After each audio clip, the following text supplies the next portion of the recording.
When it comes to strategy, I always approached every match as a different match, which you obviously have to. It all depends on who you're playing, what their strengths are, what they can do, and that's where you need to study your player or remember from your previous experiences playing that particular player. What can they do? Where are they comfortable on court? Are they a counterpuncher? Are they a moonballer? Are they an offensive player? So normally with a moonballer or a defensive player, they want to stand behind the baseline. They're not going to take many risks. So you as a player, in my opinion, you have to get them in a position where they are forced to take a risk. You can bring them in, use your slice, play short, but you have to really test yourself also. If you've lost to a player already and you lose to that player again and you're still playing the same way, then that's on you. Like, you have to figure out to change something. If you do the same thing over and over again and you expect a different result, that's the definition of insanity, I think. So that's the important part. You cannot be too proud as a tennis player of thinking, no, I'm gonna win my way, because that doesn't work. If you look at all the best throughout history, they never just play their own way. I mean, I would say Roger Federer is the master of masters when it comes to this. He cooks up a soup in the beginning of the match with different ingredients. He'll test you with a slice, a high ball, a fast ball, and then after a few games, he has his own recipe, and then he'll beat you with that. I don't think he beat players the same way ever. He would always just make you feel so uncomfortable. To develop all these tools that you need to beat someone, that's why the practice court is there. And you have to be open-minded enough to try something, even if it's not working in the beginning. I always say it's always the most difficult in the beginning because you haven't tried something, but that doesn't mean that it's not going to work for you at a later date. You just have to have the willingness and be open-minded enough to keep trying it. And then after a while, it's going to become second nature to you, and you're going to be able to handle different shots, different tactics.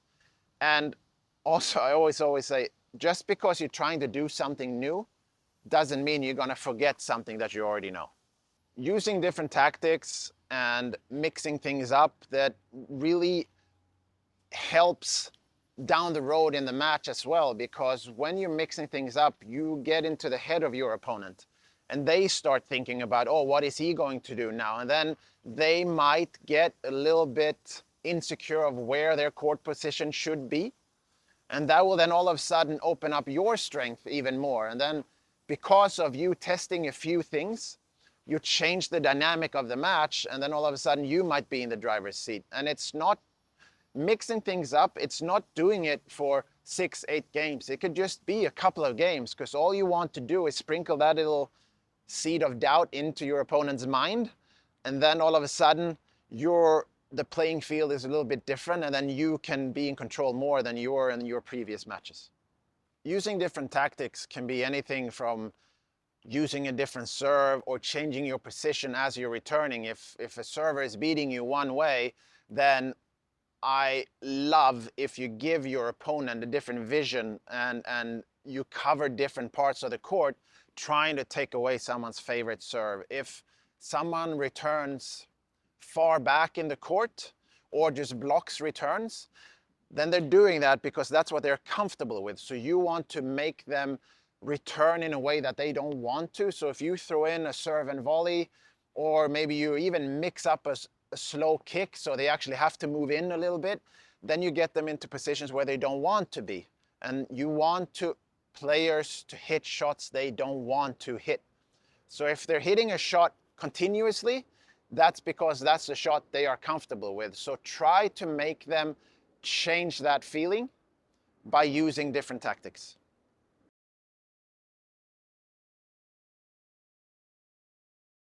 To increase your tennis IQ and get better at strategy, I would watch a lot of tennis. I do think players today, they actually don't watch enough tennis. They watch their opponent in the next match, but they actually just maybe don't watch and study tennis enough. I started doing that myself. If it was something that I wasn't really good at, I started studying other players with their strengths that I wanted to adapt to me. But I would say really watch and study tennis. But when you do it, don't follow the ball. Follow the player that you want to study. How are they moving? What ball are they hitting from that part of the corner? When they're under pressure, what are they doing? So just really study the player and don't follow the ball over the net so much. And your tennis IQ is just as important to develop as your fitness or your technique. There's not just one area in tennis that you need to get good at. You have to master them all.